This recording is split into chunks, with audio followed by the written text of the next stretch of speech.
एक दिन बुद्ध श्रावक हिंसक प्रथम बार अन्य भिक्षुओं के साथ एक गांव में भिक्षाटन के लिए जाता है तो गांव के कुछ लोग उससे बदला लेने के लिए उसे लाठी डंडों से पीटने लगते हैं। जब ये बात बुद्ध को पता चलती है तो वे तुरंत उसे बचाने के लिए उसके पास पहुंचते हैं और अपने शरीर को उन लाठी डंडों के बीच में ले आते हैं जो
इसलिए मैं भी दौड़ी दौड़ी गई।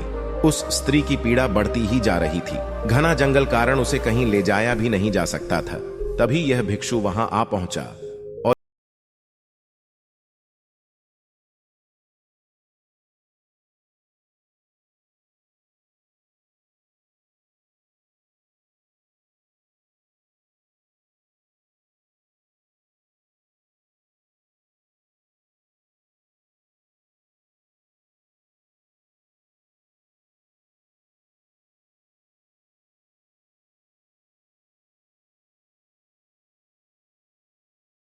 और मेरे पैरों में गिरकर मुझसे कहने लगा, बुद्ध, एक स्त्री गहन प्रसव पीड़ा में है और उसकी पीड़ा बढ़ती ही जा रही है।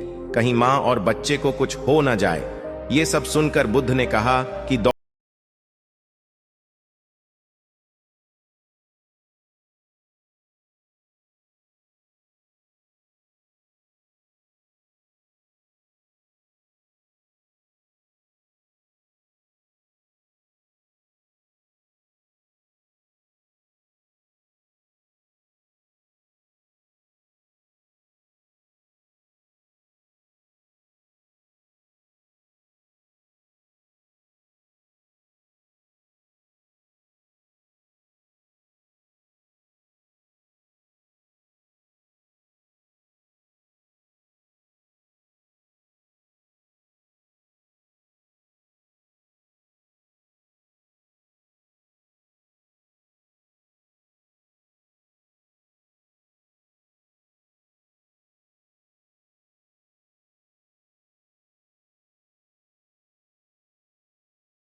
एक शिक्षक की तरह है जो हमें जीवन की सच्चाई दिखाता है और हमें जीने का सही तरीका सिखाता है।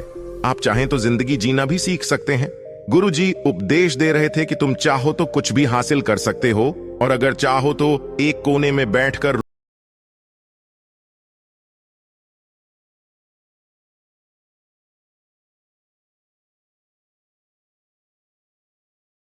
नहीं होता। इसमें केवल दर्द होता है। दुख की पीड़ा अनंत है। ऐसा लगता है कि इसके बाद कुछ होने वाला नहीं है। इससे कुछ भी फर्क नहीं पड़ता है। इसके सामने तो मौत भी छोटी लगती है। उपदेशक ने कहा, फिर तुम्हारा दुख क्या है? सबल ने उसके सामने अपनी सारी व्यथा सुनाई और पूछा, मेरे दुख का कोई उपाय है तुम्हारे पास? ये सुनकर शिक्षक मुस्कुराए और बोले, तुम उस दिन मेरे पास आओ जब आपके जीवन में वास्तविक दर्द हो। मैं आपकी समस्या का समाधान अवश्य करूंगा। यह कहकर गुरु वहां से चला गया। सबल ने सोचा, कहीं मेरा दुख नकली तो नहीं है? क्या मैं जिस दर्द से गुजर रहा हूं वह नकली है? मेरा दुख कोई नहीं समझ सकता। जब माँ बाप नहीं समझते तो गुरु क्या समझेगा। उनके दुखों से व्यथित होकर सबल ने एक फैसला लिया कि अब वह कुछ करेगा। सबल ने एक छोटा व्यवसाय शुरू किया, पर उसे सफलता नहीं मिल रही, इसलिए वह ऐसे काम करने लगा जो सही नहीं था। उसने बड़ा उधार लेना शुरू कर दिया। उसके दोस्तों से पैसे की मात्रा और अधिक मुनाफा कमाने के लालच में वह अपने माल में मिलावट करने लगा।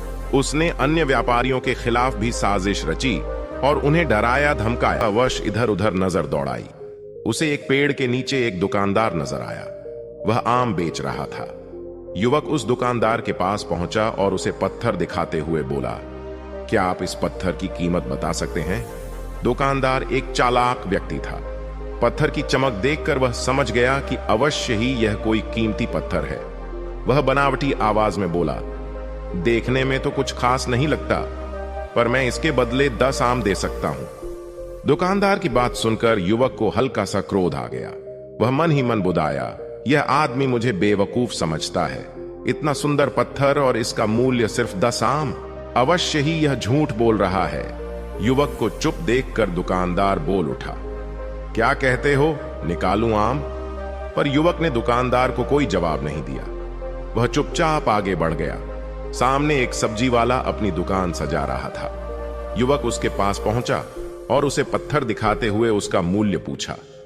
उस पत्थर को देखकर सब्जी वाले की आंखें खुशी से चमक उठीं। वह मन ही मन सोचने लगा, यह पत्थर तो बहुत कीमती जान पड़ता है। अगर यह मुझे मिल जाए तो मजा ही आ जाए। क्या हुआ भाई, कहां खो गए? युवक ने दुकानदार की तंद्रा तोड़ी। सब्जी वाला चौंकता हुआ बोला, कुछ नहीं कुछ नहीं, मैं तो बस मन ही मन इसकी कीमत की गणना कर रहा था। वैसे मैं इस पत्थर के बदले एक बोरी आलू दे सकता हूं। सब्जी वाले के चेहरे की कुटिलता देखकर युवक समझ गया कि यह दुकानदार भी मुझे मूर्ख बना रहा है। मुझे किसी और से इसका मूल्य पता करना चाहिए।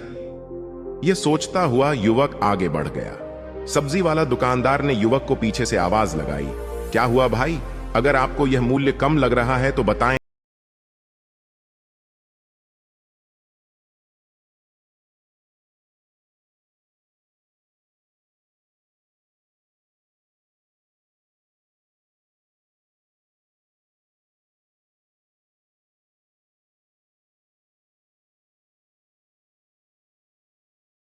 जौहरी की दुकान पर पहुंचा। जौहरी अपनी दुकान को अभी खोल ही रहा था। आ गए बच्चों ने देखा तो भयभीत हो गए। उन्हें लगा कि अब बुद्ध उन्हें भला बुरा कहेंगे। बच्चों ने उनके चरण पकड़ लिए और उनसे क्षमा याचना करने लगे। उनमें से एक बच्चे ने कहा, हमसे बड़ी भूल हो गई है, मेरी वजह से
लकड़ी से टकराया। वह घबरा गए।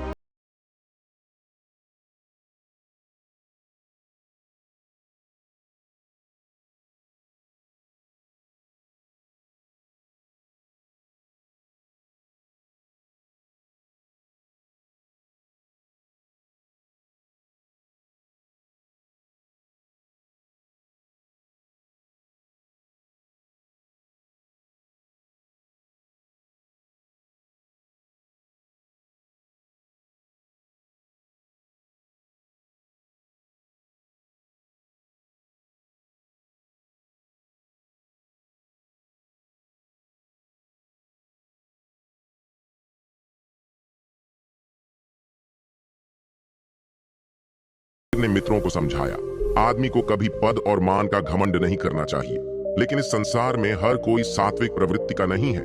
तामसिक विचार वालों की कमी नहीं है। ऐसे व्यक्ति किसी की भी उन्नति से प्रसन्न होने के बजाय दुखी होते हैं।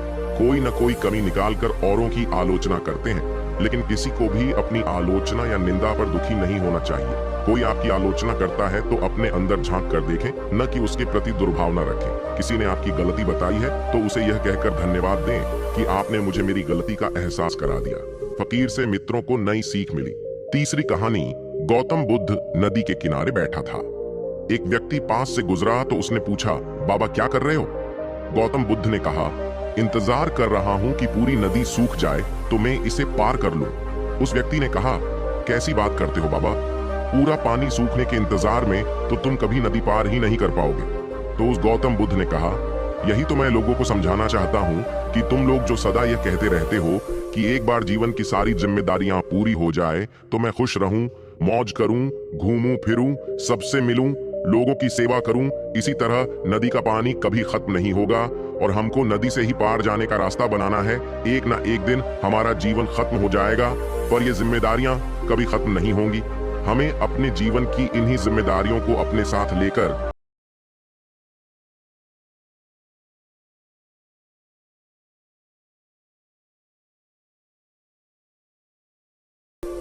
एक बार की बात है, एक गांव में एक किसान रहता था। उसका नाम राम था। राम बहुत मेहनती किसान था। वह सुबह से शाम तक खेतों में काम करता था। उसके पास एक छोटा सा खेत था, लेकिन वह उसमें से बहुत पैसा कमाता था। एक दिन राम के खेत में एक चोर घुस गया। चोर ने सारा अनाज चुरा लिया और भाग गया। राम बहुत दुखी हुआ। वह नहीं जानता था कि क्या करे। अगले दिन राम अपने खेत में घर ले आया। उसने गाय को खूब प्यार से पाला। गाय बहुत दूध देती थी। राम ने गाय का दूध बेचकर बहुत पैसा कमाया। धीरे धीरे राम और गाय एक दूसरे के बहुत करीब हो गए। वे दोनों एक दूसरे के बिना नहीं रह सकते थे। एक दिन राम को शहर जाना पड़ा। वह गाय को अपने घर पर ही छोड़ गया। राम ने गाय से कहा कि वह जल्द ही वापस आ जाएगा।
जुटा दें। एक बीज को हम डाल देते हैं, फिर खाद डाल देते हैं, फिर पानी डाल देते हैं, फिर बीज से अंकुर निकल आता है। बस शिक्षा अंकुरण बननी चाहिए, आरोपण नहीं। और हम एक ऐसा आदमी पैदा कर सकेंगे जो वीणा से संगीत पैदा कर लेता है। और जिस दिन हम ऐसा आदमी पैदा कर सकेंगे, उस दिन स्वर्ग को मृत्यु के बाद रखने की जरूरत न होगी। उसे हम पृथ्वी पर ही निर्मित कर सकते हैं।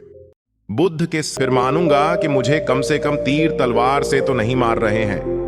बुद्ध ने फिर पूछा, और अगर तीर तलवार से मारें तब?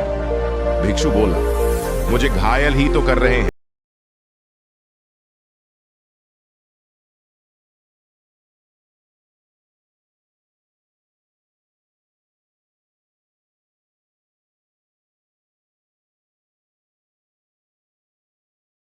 तो जाना ही है कि यह संसार दुख है, शरीर रोगों का घर है, और मुझे इससे क्षुब्धा कर वे मेरा उपकार ही कर रहे हैं। बुद्ध जान गए कि यह भिक्षु असीम धैर्य का धनी है, क्रोध का शिकार नहीं होगा।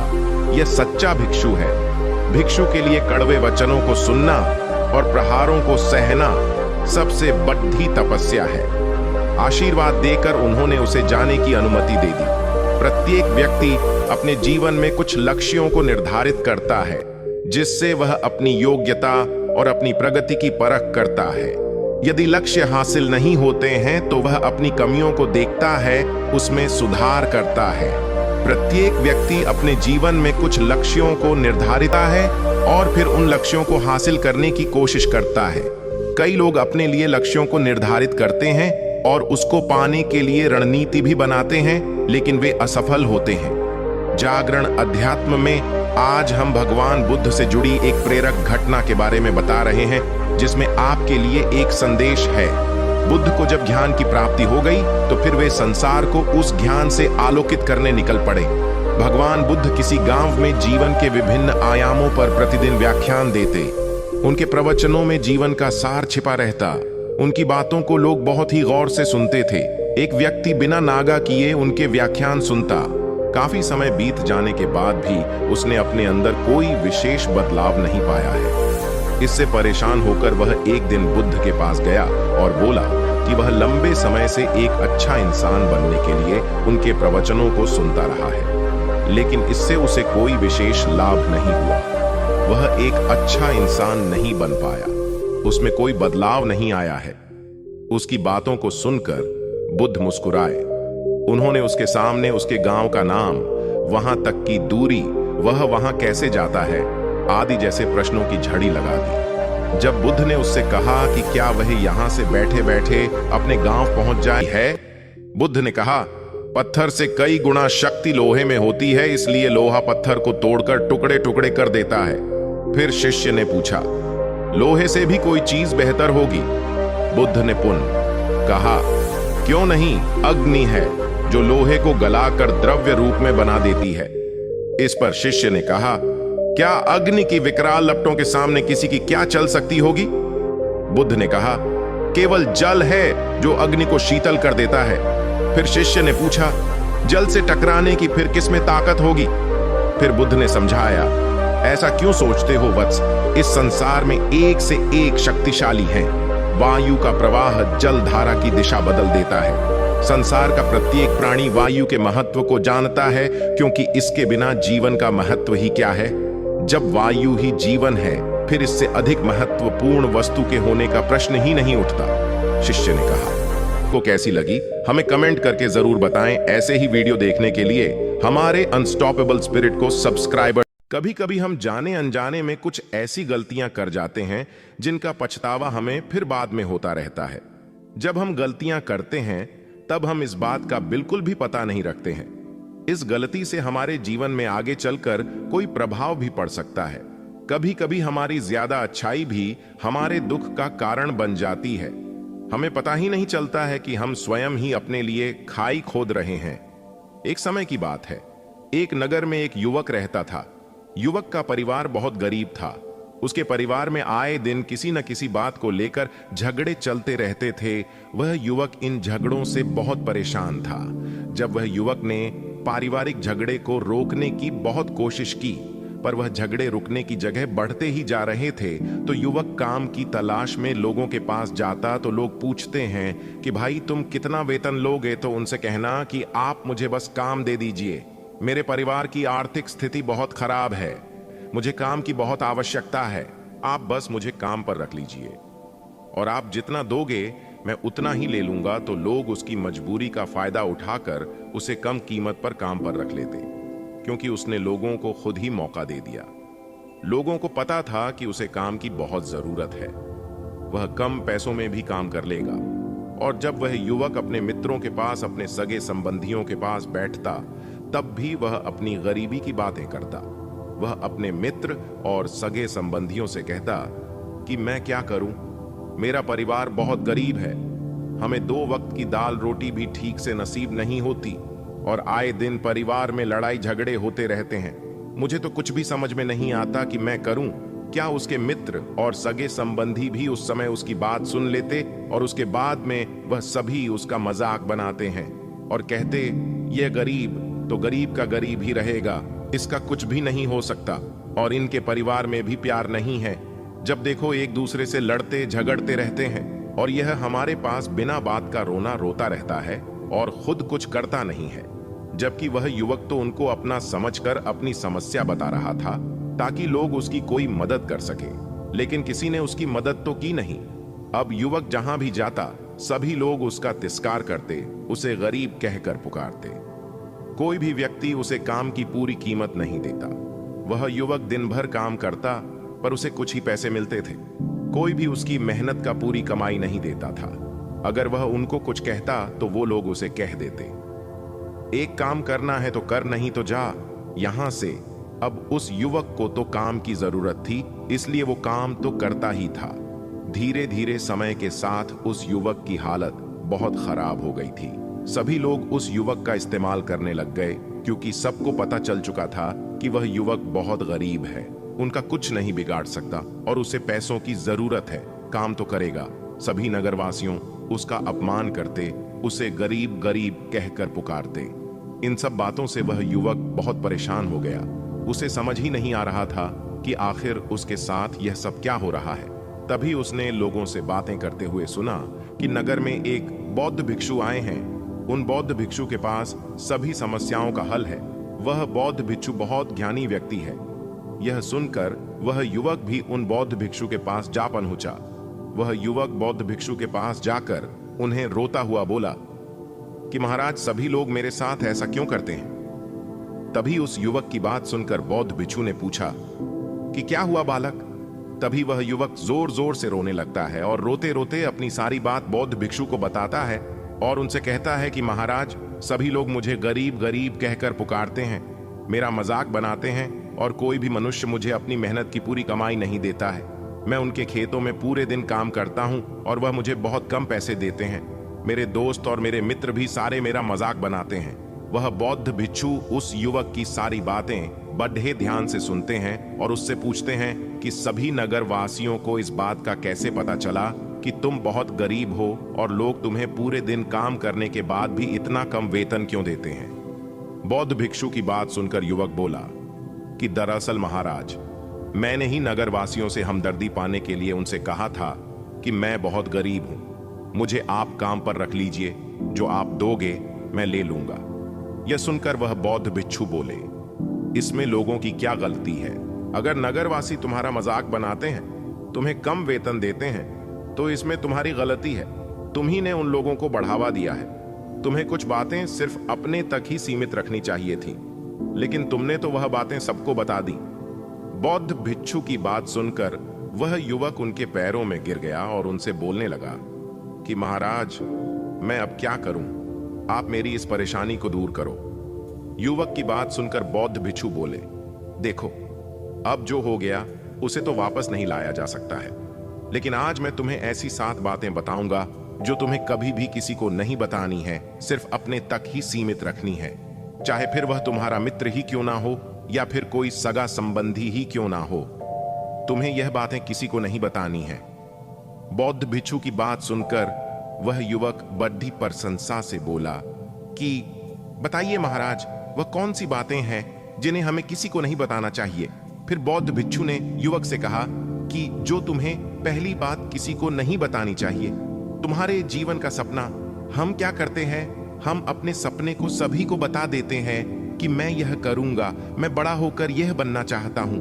हमें ऐसा लगता है कि लोग सुनकर बहुत प्रसन्न होंगे कि मैं कितना बड़ा आदमी बनना चाहता हूं, लोग मेरी प्रशंसा करेंगे। लेकिन ऐसा होता नहीं है।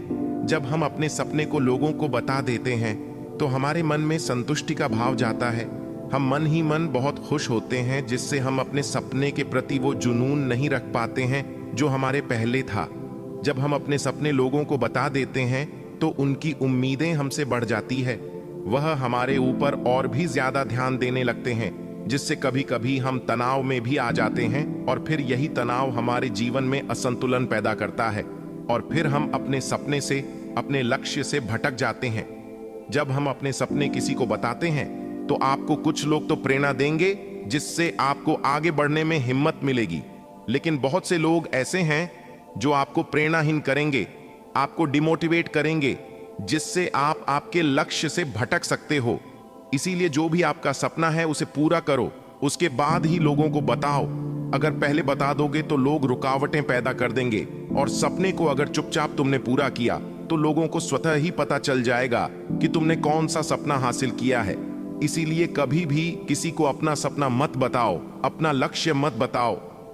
फिर बौद्ध भिक्षु ने युवक से कहा कि दूसरी बात जो तुमने किसी को नहीं बतानी है, और फिर हम अपने सपने से, अपने लक्ष्य से भटक जाते हैं। जब हम अपने सपने किसी को बताते हैं तो आपको कुछ लोग तो प्रेरणा देंगे, जिससे आपको आगे बढ़ने में हिम्मत मिलेगी।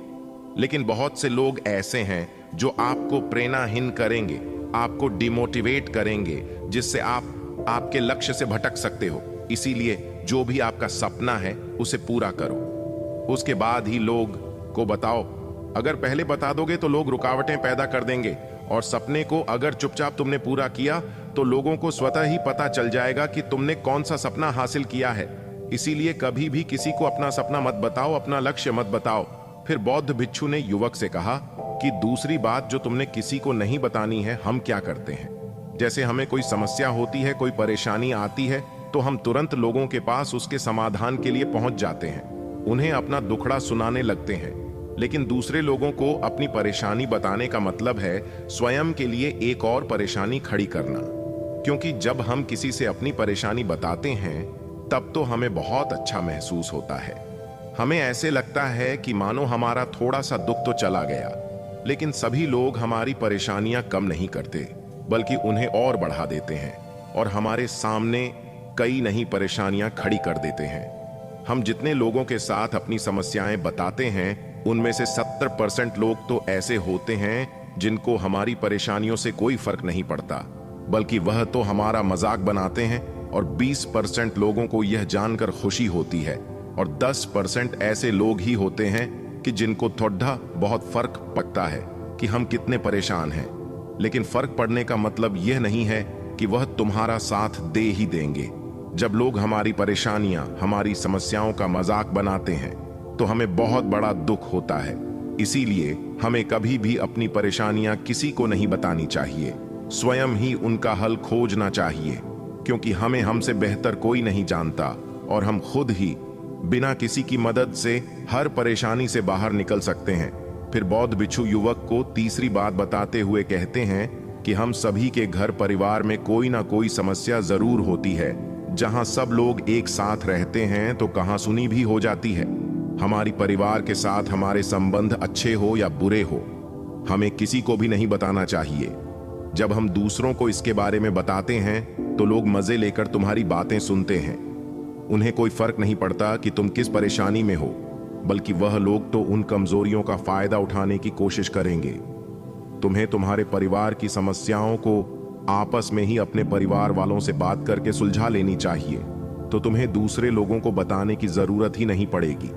और जब हम अपने और अपने परिवार के समस्याएं लोगों को बताते हैं तो लोग हमें कमजोर समझने लगते हैं, हमारे बारे में सोचने लगते हैं कि यह तो कुछ नहीं कर पाएगा, यह अपने परिवार को नहीं संभाल सकता। इतनी छोटी छोटी बातों पर ही परेशान हो रहा है, तो यह आगे चलकर जीवन में बड़ी बड़ी समस्याओं का सामना कैसे करेगा।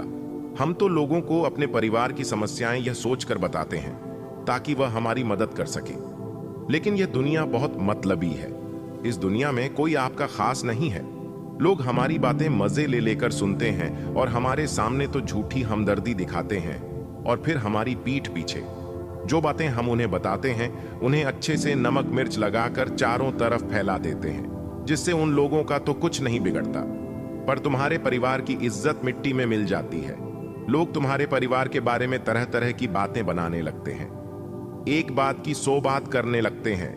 जो बात हुई नहीं उस बात को भी नमक मिर्च लगाकर बता दे हैं। इस दुनिया में घाव पर मरहम लगाने वाले तो कम है और नमक छिड़कने वाले बहुत ज्यादा है।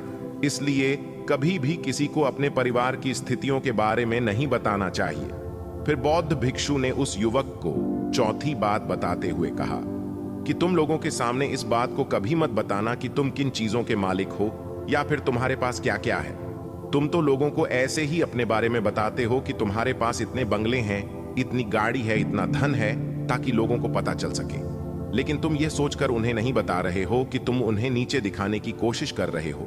लेकिन लोग तुम्हारी बातों का गलत मतलब निकाल सकते हैं। वह सोच सकते हैं कि तुम उन्हें नीचा दिखाने के लिए यह सब बातें कर रहे हो और फिर वह तुमसे नफरत करने लगेंगे। उस समय तो वह कुछ नहीं बोलेंगे, लेकिन अंदर ही अंदर वह तुमसे नफरत करने लग जाएंगे और तुमसे दूर होने लग जाएंगे, तुम्हें गिराने की कोशिश करेंगे। और हो सकता है कि तुम्हारी बातें सुनकर तुम्हारे पास इतना धन है, यह जानकर कुछ लोग तुम्हारे से झूठे रिश्ते बना ले, तुमसे अपना मतलब भी निकलवा सकते हैं। इस दुनिया में ऐसे बहुत से मतलबी लोग हैं जो लोगों से बस धन पाने की चाहत में रिश्ता जोड़ते हैं। इसीलिए तुम्हें अपना धन किसी को नहीं बताना चाहिए। समय के खेल का किसी को पता नहीं। आज अच्छा है तो जरूरी नहीं कल भी अच्छा हो। मान लो आज तुम्हारे पास खूब धन दौलत है, लेकिन अगर कभी आपके पास नहीं रहे और आप लोगों से मदद मांगोगे तो लोग आपकी मदद नहीं करेंगे, बल्कि आपको ताने मरेंगे। आपसे कहेंगे कि तुम्हारे पास तो इतना धन था, कहां गया वह धन? तुम सच बोलते थे या फिर झूठ मुठ का गुणगान करते रहते थे। और हमें अपनी धन दौलत की बात लोगों के सामने इसलिए भी नहीं बतानी चाहिए, और हमें अपनी धन दौलत की बात लोगों के सामने इसलिए भी नहीं बतानी चाहिए क्योंकि इस दुनिया में बहुत से ऐसे लोग हैं जिनके पास पीने के लिए स्वच्छ पानी भी नहीं है, वह गंदा पानी पीते हैं। उनके पास खाने के लिए 2 वक्त की रोटी भी नहीं है, जबकि तुम्हारे पास सब कुछ है। इसीलिए कभी भी खुद से करीब लोगों के सामने कभी भी अपने धन का दिखावा ना करें। हो सके तो उनकी मदद कर दें। फिर बौद्ध भिक्षु ने उस युवक को 5वीं बात बताते हुए कहा कि कभी भी अपनी सफलता का रहस्य किसी को मत बताना। हमने सफलता हासिल कैसे की है यह बताना कोई गलत नहीं है। अगर कोई मनुष्य उससे सीख कर आगे बढ़ता है तो यह बहुत अच्छी बात है। लेकिन अधिकतर लोग क्या करते हैं, हमारे बताए गए रास्ते पर हूबहू चलना शुरू कर देते हैं, और अगर वह हमारे बताए गए रास्ते पर चलकर असफल हो जाते हैं तो फिर वह हमें ही दोष देने लगते हैं, जबकि हमने तो उनके लिए अच्छा ही किया था। मगर वह हमें ही दोषी मानने लगते हैं और कहते हैं कि काश मैं इसकी बातों में नहीं आया होता, इसने तो मुझे गलत रास्ता बता दिया। जबकि सबके लिए सफलता का एक ही तरीका काम नहीं करता। जिस तरीके से तुम सफल हुए हो जरूरी नहीं कि वैसे ही उन्हें भी सफलता मिल जाए। इसीलिए कभी भी किसी को अपनी सफलता का रहस्य मत बताओ।